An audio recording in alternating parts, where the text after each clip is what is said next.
ધોરણ 7 વિજ્ઞાન પ્રકરણ 1 વનસ્પતિમાં પોષણ ન્યુટ્રિશન ઇન પ્લાન્ટ્સ. ધોરણ 6 માં તમે અભ્યાસ કરી ગયા છો કે બધા જ સજીવો માટે ખોરાક જરૂરી છે. તમે એ પણ ભણ્યા છો કે કાર્બોદિત, પ્રોટીન, ચરબી, વિટામિન અને ખનિજ તત્વો વગેરે ખોરાકના ઘટકો છે. આ ખોરાકના ઘટકો આપણા શરીર માટે જરૂરી છે, જેને પોષક તત્વો ન્યુટ્રિયન્ટ્સ કહે છે. બધા જ સજીવો માટે ખોરાક જરૂરી છે. વનસ્પતિ પોતાનો ખોરાક જાતે બનાવી શકે છે, પરંતુ પ્રાણીઓ અને મનુષ્ય આમ કરી શકતા નથી. તેઓ વનસ્પતિ કે પ્રાણીઓનો ખોરાક તરીકે ઉપયોગ કરે છે. આમ મનુષ્ય અને પ્રાણીઓ પ્રત્યક્ષ કે પરોક્ષ રીતે વનસ્પતિ પર આધારિત છે. બુજોને જાણવું છે કે વનસ્પતિ પોતાનો ખોરાક કેવી રીતે બનાવે છે. વનસ્પતિમાં પોષણના પ્રકારો. Mode of nutrition in plants. વનસ્પતિ એકમાત્ર સજીવ છે જે પાણી, કાર્બન ડાયોક્સાઇડ અને ખનિજ તત્વોનો ઉપયોગ કરી પોતાનો ખોરાક બનાવે છે. આ ખોરાક બનાવવા માટેની જરૂરી કાચી સામગ્રી રો મટીરિયલ્સ તેમની આસપાસ હોય છે. આ પોષક તત્વો એ સજીવોને તેમના શરીરના બંધારણ, વૃદ્ધિ, નુકસાન પામેલા ભાગોની સુધારણા તથા શક્તિની પ્રાપ્તિ માટે અને જૈવ ક્રિયાઓ માટે જરૂરી છે. સજીવો દ્વારા ખોરાક ગ્રહણ કરવાની અને શરીર દ્વારા તેને ઉપયોગમાં લેવાની પ્રક્રિયાને પોષણ કહે છે. સજીવો સરળ પદાર્થોમાંથી પોતાનો ખોરાક જાતે બનાવે છે. તેને સ્વાવલંબી પોષણ કહેવામાં આવે છે. ઓટો પોતે, ટ્રોફ પોષણ. તેથી વનસ્પતિઓ સ્વાવલંબી ઓટોટ્રોફ્સ કહેવાય છે. પ્રાણીઓ અને બીજા ઘણા સજીવો પોતાનો ખોરાક વનસ્પતિ પાસેથી મેળવે છે. તેઓને પરાવલંબી હેટરોટ્રોફ્સ હેટરો પર કહેવાય છે. પહેલીને જાણવું છે કે શા માટે આપણું શરીર કાર્બન ડાયોક્સાઇડ, પાણી અને ખનિજ તત્વોમાંથી ખોરાક નથી બનાવી શકતું જેમ વનસ્પતિ બનાવે છે. હવે આપણને પ્રશ્ન ઉદ્ભવે કે વનસ્પતિમાં ખોરાક બનાવવા માટેનું કારખાનું ક્યાં હોય છે? શું ખોરાક વનસ્પતિના બધા જ ભાગોમાં બને છે કે માત્ર અમુક ભાગમાં જ બને છે? વનસ્પતિ ખોરાક બનાવવા માટે કાચા પદાર્થો ક્યાંથી મેળવે છે? કેવી રીતે આ પદાર્થો વનસ્પતિમાં ખોરાક બનાવવાના કારખાના સુધી વહન એટલે કે ટ્રાન્સપોર્ટ પામે છે? પ્રકાશ સંશ્લેષણ વનસ્પતિમાં ખોરાક બનાવવાની પ્રક્રિયા. Photosynthesis, food making process in plants. પર્ણો એ વનસ્પતિમાં ખોરાક બનાવવા માટેના કારખાના છે. વનસ્પતિમાં ખોરાક બનવાની ક્રિયા પર્ણમાં જોવા મળે છે. તેથી બધા જ કાચા પદાર્થોને ત્યાં પહોંચવું જ રહ્યું. જમીનમાં રહેલ પાણી અને ખનિજ તત્વોનું મૂળ દ્વારા શોષણ થાય છે અને તેનું પરિવહન પર્ણ સુધી થાય છે. કોષો. તમે જોયું છે કે બહુમાળી મકાન એ ઈંટોના બનેલ હોય છે? તેવી જ રીતે સજીવ શરીર એ ખૂબ જ નાના એકમોનું બનેલું હોય છે, જેને કોષ સેલ કહે છે. કોષો માત્ર સૂક્ષ્મ દર્શક યંત્રમાં જ જોઈ શકાય છે. કેટલાક સૂક્ષ્મ જીવો માત્ર એક જ કોષના બનેલા હોય છે. કોષ એક પાતળા આવરણથી આવૃત હોય છે, જેને કોષ રસ્તર સેલ મેમ્બ્રેન કહે છે. દરેક કોષમાં ઘટ મધ્યમાં ગોઠવાયેલ રચના આવેલી હોય છે, જેને કોષ કેન્દ્ર ન્યુક્લિયસ કહે છે. કોષ કેન્દ્રની આસપાસ જેલી જેવું દ્રવ્ય આવેલું હોય છે, જેને કોષ રસ સાયટોપ્લાઝમ કહે છે. વનસ્પતિ પર્ણમાં આવેલ નાના છિદ્રો દ્વારા વાતાવરણમાંનો કાર્બન ડાયોક્સાઇડ લે છે. આ છિદ્રો રક્ષક કોષો દ્વારા આવૃત હોય છે, જેમને પર્ણરંધ્ર સ્ટોમેટા કહેવાય છે.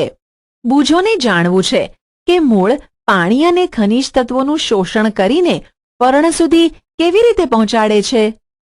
વાહિનીઓ નળીની જેમ મૂળ, પ્રકાંડ, તેની શાખાઓ અને પર્ણમાં આવેલી હોય છે કે જેના દ્વારા પાણી અને ખનિજ તત્વોનું વહન થાય છે. તેઓ એક સળંગ માર્ગ અથવા પથ બનાવે છે, જેથી પોષક તત્વો પર્ણ સુધી પહોંચે છે.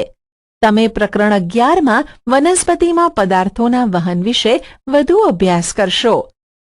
પહેલી જાણવા ઈચ્છે છે કે પર્ણોમાં એવી કઈ ખાસિયત છે કે જેનાથી તે ખોરાકનું સંશ્લેષણ કરી શકે છે અને વનસ્પતિના બીજા ભાગો કરી શકતા નથી? પર્ણોમાં લીલું રંજક દ્રવ્ય આવેલું હોય છે, જેને હરિતદ્રવ્ય ક્લોરોફિલ કહે છે. તે પર્ણને સૂર્ય ઊર્જાનું શોષણ કરવામાં મદદરૂપ થાય છે. આ ઊર્જા કાર્બન ડાયોક્સાઇડ અને પાણીમાંથી ખોરાક બનાવવામાં વપરાય છે. આમ સૂર્યપ્રકાશની હાજરીમાં ખોરાકનું સંશ્લેષણ થતું હોવાથી તેને પ્રકાશ સંશ્લેષણ કહેવાય છે. ફોટો એટલે પ્રકાશ, સિન્થેસિસ એટલે સંશ્લેષણ. તેથી આપણે કહી શકીએ કે હરિતદ્રવ્ય, સૂર્યપ્રકાશ, કાર્બન ડાયોક્સાઇડ અને પાણી એ પ્રકાશ સંશ્લેષણની પ્રક્રિયા માટે અગત્યના છે. આ પૃથ્વી પરની વિશિષ્ટ ઘટના છે.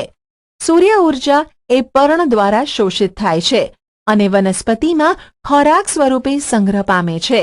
આથી સૂર્ય એ બધા સજીવો માટે ઊર્જાનો અદ્વિતીય સ્ત્રોત છે. શું તમે પ્રકાશ સંશ્લેષણ વિના પૃથ્વી પર જીવનની કલ્પના કરી શકો?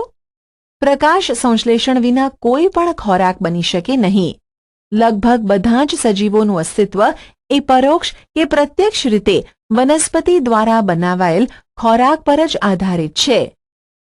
બીજી બાજુ એ ઓક્સિજન કે જે બધા જ સજીવોના અસ્તિત્વ માટે જરૂરી છે તે પ્રકાશ સંશ્લેષણ દ્વારા ઉત્પન્ન થાય છે. પ્રકાશ સંશ્લેષણની ગેરહાજરીમાં પૃથ્વી પર જીવન અશક્ય છે. પ્રકાશ સંશ્લેષણની ક્રિયા પર્ણ સિવાય વનસ્પતિના બીજા લીલા ભાગોમાં પણ થાય છે, જેમ કે લીલું પ્રકાંડ અને તેની શાખાઓ. રણમાં ઉગતી વનસ્પતિઓ પર ભીંગડા જેવું આવરણ અથવા કાંટા જેવા પર્ણ જોવા મળે છે, જે બાષ્પોત્સર્જન દ્વારા થતા પાણીના વ્યયને અટકાવે છે. આ વનસ્પતિઓ પાસે લીલું પ્રકાંડ હોય છે, જે પ્રકાશ સંશ્લેષણની ક્રિયા કરે છે. પ્રકાશ સંશ્લેષણ દરમિયાન પર્ણના હરિતદ્રવ્ય ધરાવતા કોષો સૂર્યપ્રકાશની હાજરીમાં કાર્બન ડાયોક્સાઇડ અને પાણીનો ઉપયોગ કરી કાર્બોદિતનું સંશ્લેષણ કરે છે.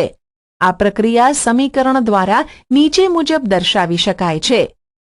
કાર્બન ડાયોક્સાઇડ વત્તા પાણી સૂર્યપ્રકાશ હરિતદ્રવ્ય બરાબર કાર્બોદિત પદાર્થ વત્તા ઓક્સિજન. પ્રક્રિયા દરમિયાન ઓક્સિજન મુક્ત થાય છે. સામાન્ય રીતે કાર્બોદિત પદાર્થો સ્ટાર્ચમાં ફેરવાય છે. પર્ણમાં સ્ટાર્ચનું હોવું એ પ્રકાશ સંશ્લેષણની પ્રક્રિયા થવાનું સૂચન છે. સ્ટાર્ચ એ કાર્બોદિતનો પ્રકાર છે.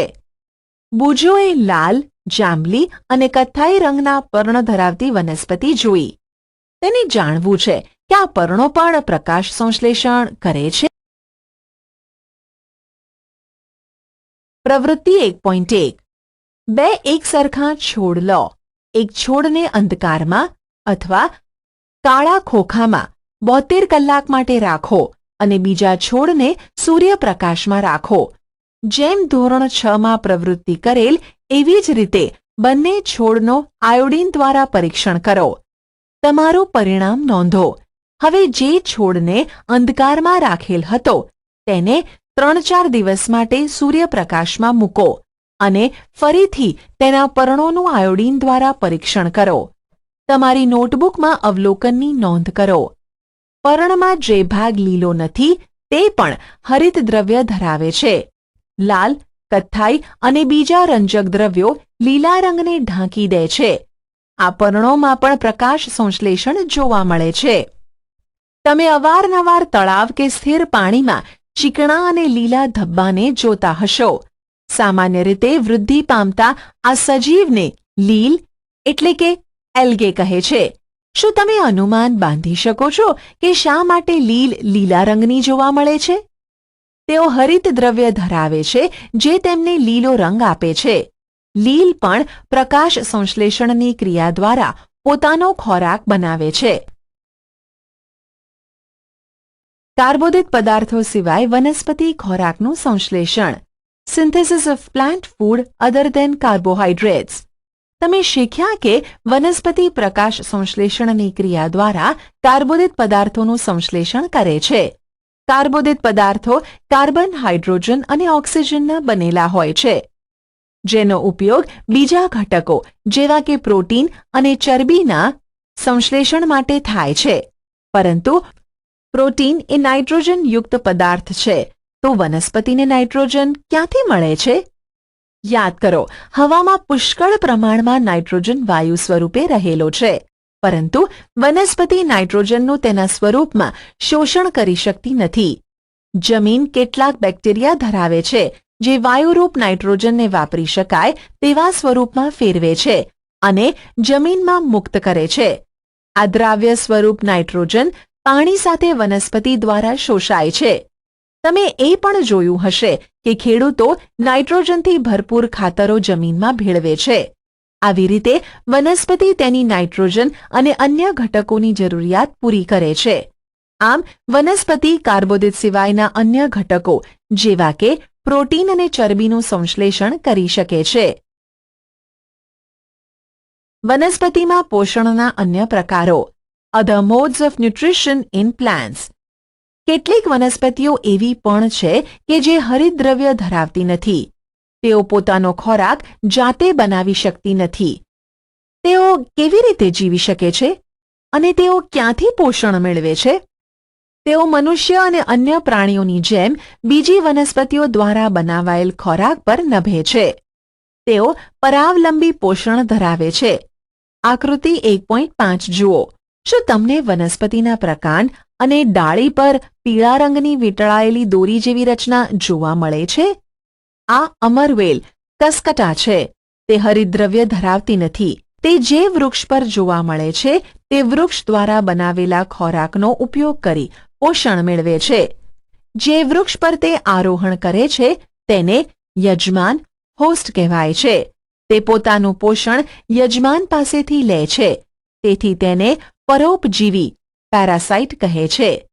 શું આપણે અને બીજા પ્રાણીઓ પણ વનસ્પતિ પર નભનાર પરોપજીવી છીએ?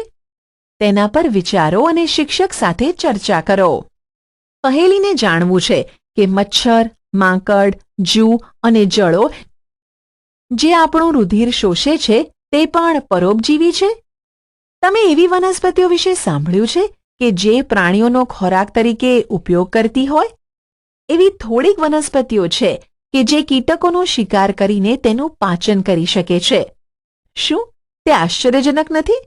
આ વનસ્પતિ લીલો કે બીજો રંગ ધરાવે છે. આકૃતિ 1.6 માં દર્શાવેલ વનસ્પતિ જુઓ. પર્ણ એ કળશ જેવી રચનામાં ફેરવાઈ જાય છે. પર્ણનો અગ્રભાગ ઢાંકણ જેવી રચના બનાવે છે, જે કળશના મુખનો ભાગ ખોલી કે બંધ કરી શકે છે. કળશની અંદર વાળ જેવી રચના આવેલી હોય છે. કીટક અંદર પ્રવેશે છે ત્યારે ઢાંકણ બંધ થાય છે અને કીટક વાળમાં ફસાઈ જાય છે. કળશ દ્વારા પાચક ઉત્સેચકોના સ્ત્રાવથી કીટકનું પાચન થાય છે. આવા કીટકોનો આહાર તરીકે ઉપયોગ કરતી વનસ્પતિને કીટાહારી વનસ્પતિ ઇન્સેક્ટિવોરસ પ્લાન્ટ કહેવાય છે. શું તે શક્ય છે કે આવી વનસ્પતિ જે જમીનમાં ઉગે છે તેમાંથી જરૂરી પોષક તત્વો નહીં મેળવતી હોય? બુજો અસમંજસમાં છે. જો કળશ પર્ણ એ લીલું છે અને પ્રકાશ સંશ્લેષણ કરે છે, તો પછી શા માટે તે કીટકોને ખાય છે?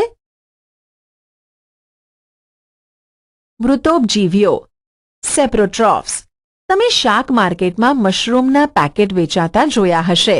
તમે વર્ષા ઋતુમાં સડતા લાકડા ઉપર છત્રી અથવા ડાઘાયુક્ત પોચી રચના પણ જોઈ હશે. ચાલો આપણે શોધીએ કે તેઓ કયા પ્રકારના પોષક તત્વો લે છે અને ક્યાંથી મેળવે છે. બુજોને જાણવું છે કે આ સજીવો પોષણ કેવી રીતે મેળવે છે. તેઓ પાસે પ્રાણીઓ જેવું મુખ નથી. તેઓ લીલી વનસ્પતિ જેવા નથી, કારણ કે તેઓ હરિતદ્રવ્ય ધરાવતા નથી કે પ્રકાશ સંશ્લેષણ દ્વારા ખોરાક બનાવી શકતા નથી. પ્રવૃત્તિ 1.2. બ્રેડનો ટુકડો લો. તેને પાણી દ્વારા ભીનો કરો. તેને હુંફાળી અને ભેજવાળી જગ્યા પર 2 કે 3 દિવસ જ્યાં સુધી રૂંવાટી જેવા ધબ્બા ના દેખાય ત્યાં સુધી રાખો. આ ધબ્બા સફેદ, લીલા, કથ્થાઈ કે બીજા અન્ય રંગના પણ હોઈ શકે. આ ધબ્બાને સૂક્ષ્મદર્શક યંત્ર અથવા તો બિલોરી કાચમાં નિહાળો. તમારી નોટબુકમાં અવલોકન નોંધો. મોટા ભાગે તમને બ્રેડના ટુકડા પર રૂ જેવા તાંતણા જોવા મળશે. આ સજીવોને ફૂગ ફંગાઈ કહેવાય છે. તેઓ જુદા પ્રકારે પોષણ મેળવે છે. તેઓ મૃત અને સડી ગયેલ પદાર્થો પર પાંચક રસોનો સ્ત્રાવ કરે છે અને દ્રાવણમાં ફેરવે છે. પછી તેઓ તેમાંથી પોષક તત્વો શોષે છે. આવા પ્રકારનું પોષણ કે જેમાં મૃત અને સડી ગયેલ પદાર્થોના દ્રાવણમાંથી પોષણ મેળવાય તેને મૃતોપજીવી પોષણ સેપ્રોટ્રોફિક ન્યુટ્રિશન કહેવાય છે. જે વનસ્પતિ મૃતોપજીવી પોષણ પદ્ધતિ ધરાવે છે તેને મૃતોપજીવી સેપ્રોટ્રોફ્સ કહે છે. અથાણાં, ચામડા, કપડાં કે બીજી ઘણી વસ્તુઓ કે જે ગરમ કે હૂંફાળી જગ્યાઓ પર લાંબા સમયથી પડી હોય તેની ઉપર ફૂગ લાગે છે. ઓપ્શન તેની ઉપર ફૂગ ઉગે છે. પહેલી એ જાણવા આતુર છે કે વર્ષા ઋતુમાં તેણીના સુંદર જૂતા જે તે ખાસ પ્રસંગમાં જ પહેરતી તે ફૂગના કારણે ખરાબ થઈ ગયા. તે જાણવા ઈચ્છે છે કે વર્ષા ઋતુમાં અચાનક જ કેમ ફૂગ જોવા મળે છે. બુજો કહે છે કે એકવાર તેના દાદાએ તેને કહ્યું હતું કે તેના ઘઉંના ખેતરો ફૂગના કારણે ખરાબ થયા. તેને જાણવું છે કે શું ફૂગ રોગ પણ કરે છે. પહેલીએ કહ્યું કે યીસ્ટ અને મશરૂમ જેવી ફૂગ ઉપયોગી છે, પરંતુ કેટલીક ફૂગ વનસ્પતિ, પ્રાણીઓ અને મનુષ્યમાં રોગ પણ કરે છે. કેટલીક ફૂગ દવા તરીકે પણ વપરાય છે. વર્ષા ઋતુ દરમિયાન તે ઘણી વસ્તુઓ ખરાબ કરે છે. તમારા માતા પિતાને ફૂગ દ્વારા ઘરમાં રહેલા જોખમ વિશે પૂછો. સામાન્ય રીતે ફૂગના બીજાણુઓ હવામાં જોવા મળે છે. જ્યારે તેઓ ભીની અને હૂંફાળી સપાટી પર આવે છે ત્યારે તેઓ અંકુરિત થાય છે અને વૃદ્ધિ પામે છે. હવે તમે કહી શકો કે આપણે વસ્તુઓને ખરાબ થતી કેવી રીતે રોકી શકીએ? ઓપ્શન કેવી રીતે રોકી શકીએ છીએ? કેટલાક સજીવો સાથે જીવે છે તથા વસવાટ અને પોષક તત્વો માટે સહભાગી બને છે. આ પ્રકારના સંબંધને સહજીવન, સહભાગિતા, સિમ્બાયોટિક રિલેશનશિપ કહેવાય છે. દાખલા તરીકે ફૂગ એ વનસ્પતિના મૂળ પર જોવા મળે છે. વૃક્ષ એ ફૂગને પોષક તત્વો પૂરા પાડે છે. બદલામાં ફૂગ પાસેથી જમીનમાંથી પાણી અને પોષક તત્વો મેળવવા માટે મદદ લે છે. આ પ્રકારનું જોડાણ વૃક્ષ માટે ખૂબ જ જરૂરી છે. લાઇકન, લિચન જેવા સજીવોમાં હરિતદ્રવ્ય ધરાવતી લીલ અને ફૂગ સાથે જોવા મળે છે. ફૂગ વસવાટ, પાણી અને ખનિજ તત્વો લીલને આપે છે. તેના બદલામાં લીલ એ પ્રકાશ સંશ્લેષણ દ્વારા બનેલ ખોરાક આપે છે. જમીનમાં પોષક તત્વો ફરી કેવી રીતે આવે છે? How nutrients are replenished in the soil? શું તમે ક્યારેય ખેડૂતને ખેતરમાં છાણિયું ખાતર અથવા રાસાયણિક ખાતર નાખતા જોયા છે? અથવા માળીને બગીચામાં ઘાસવાળી ભૂમિ, લોન અથવા કુંડામાં તેનો ઉપયોગ કરતા જોયા છે? શું તમે જાણો છો કે તે જમીનમાં શા માટે ઉમેરવામાં આવે છે? તમે શીખી ગયા કે વનસ્પતિ જમીનમાંથી પાણી અને ખનિજ પોષક તત્વોનું શોષણ કરે છે. તેથી તેમની માત્રા જમીનમાં ઘટતી જાય છે. છાણિયા ખાતર કે રાસાયણિક ખાતરમાં નાઇટ્રોજન, પોટેશિયમ અને ફોસ્ફરસ જેવા તત્વો રહેલા હોય છે. જમીનને સમૃદ્ધ બનાવવા માટે આવા પોષક તત્વો સમયાંતરે જમીનમાં ઉમેરવા જોઈએ. જો આપણે વનસ્પતિની પોષક તત્વોની જરૂરિયાત પૂરી કરીએ તો આપણે તેમને ઉછેરી શકીએ અને તેમની તંદુરસ્તી જાળવી શકીએ. સામાન્યપણે પાકને નાઇટ્રોજનની પુષ્કળ પ્રમાણમાં જરૂરિયાત રહે છે. લણણી પછી જમીનમાં નાઇટ્રોજનની ઉણપ સર્જાય છે. ઓપ્શન લણણી પછી જમીનમાં નાઇટ્રોજનની ઉણપ સર્જાય છે. તમે શીખ્યા છો કે વાતાવરણમાં પુષ્કળ માત્રામાં નાઇટ્રોજન હોવા છતાં વનસ્પતિ જેમ કાર્બન ડાયોક્સાઇડનો ઉપયોગ કરી શકે તેમ નાઇટ્રોજનનો ઉપયોગ કરી શકતી નથી. તેમને નાઇટ્રોજન દ્રાવ્ય સ્વરૂપમાં જરૂરી છે. રાઇબોઝિયમ જેવા બેક્ટેરિયા વાતાવરણમાંનો નાઇટ્રોજન લઈ શકે છે. રાઇઝોબિયમ જેવા બેક્ટેરિયા વાતાવરણમાંનો નાઇટ્રોજન લઈ શકે છે અને તેને દ્રાવ્ય સ્વરૂપમાં ફેરવી શકે છે. પરંતુ રાઇઝોબિયમ પોતાનો ખોરાક બનાવી શકતા નથી. તેથી તે ચણા, વટાણા, મગ, વાલ તથા બીજા કઠોળના મૂળમાં વસવાટ કરે છે અને તેમને નાઇટ્રોજનનો પુરવઠો પૂરો પાડે છે. મોટા ભાગની દાળ એ કઠોળ વર્ગની વનસ્પતિમાંથી મેળવવામાં આવે છે. બદલામાં વનસ્પતિ બેક્ટેરિયાને ખોરાક અને વસવાટ આપે છે. આમ અહીં સહસંબંધ જોવા મળે છે. આ પ્રકારનું જોડાણ એ ખેડૂતો માટે ખૂબ જ અગત્યનું છે. આમ જે જમીનમાં કઠોળ વર્ગની વનસ્પતિ ઉગાડવામાં આવે તેમાં નાઇટ્રોજન ખાતર ઉમેરવાની જરૂર રહેતી નથી. આ પ્રકરણમાં તમે અભ્યાસ કર્યો કે મોટાભાગની વનસ્પતિ સ્વયંપોષી છે. માત્ર અમુક જ વનસ્પતિ પરપોષી કે મૃતોપજીવી પોષણ પદ્ધતિ ધરાવે છે. ઓપ્શન કે મૃતોપજીવી પોષણ પદ્ધતિ દર્શાવે છે. તેઓ પોતાનું પોષણ બીજા સજીવોમાંથી મેળવે છે. બધા જ પ્રાણીઓ પરપોષી શ્રેણીમાં સમાવિષ્ટ છે, કારણ કે તેઓ ખોરાક કે પોષણ માટે વનસ્પતિ તથા બીજા પ્રાણીઓ પર નિર્ભર હોય છે. શું આપણે કીટાહારીઓને આંશિક પરપોષી પાર્શિયલ હેટરોટ્રોપ્સ કહી શકીએ? પારિભાષિક શબ્દો: સ્વયંપોષી, ઓટોટ્રોફિક, હરિતદ્રવ્ય, ક્લોરોફિલ, પરપોષી, હેટરોટ્રોપ્સ, યજમાન, હોસ્ટ, કીટાહારી, ઇન્સેક્ટિવોરસ, પોષક તત્વો, ન્યુટ્રિયન્ટ, પોષણ, ન્યુટ્રિશન, પરોપજીવી, પેરાસાઇટ, પ્રકાશ સંશ્લેષણ, ફોટોસિન્થેસિસ, મૃતોપજીવી, સેપ્રોટ્રોફ્સ, મૃતોપજીવન, સેપ્રોટ્રોફિક, પર્ણરંધ્ર, સ્ટોમેટા. તમે શું શીખ્યા? બધા જ સજીવો ખોરાક લે છે અને તેનો ઉપયોગ શક્તિ મેળવવા, વૃદ્ધિ તથા શરીરને જાળવી રાખવા માટે કરે છે. લીલી વનસ્પતિ પ્રકાશ સંશ્લેષણની પ્રક્રિયા દ્વારા તેમનો ખોરાક જાતે બનાવે છે. તેઓ સ્વયંપોષી છે. વનસ્પતિ સરળ રાસાયણિક પદાર્થો જેવા કે કાર્બન ડાયોક્સાઇડ, પાણી અને ખનિજ તત્વોનો ઉપયોગ ખોરાક બનાવવાની પ્રક્રિયા માટે કરે છે. પ્રકાશ સંશ્લેષણની પ્રક્રિયા માટે હરિતદ્રવ્ય અને સૂર્યપ્રકાશ જરૂરી છે.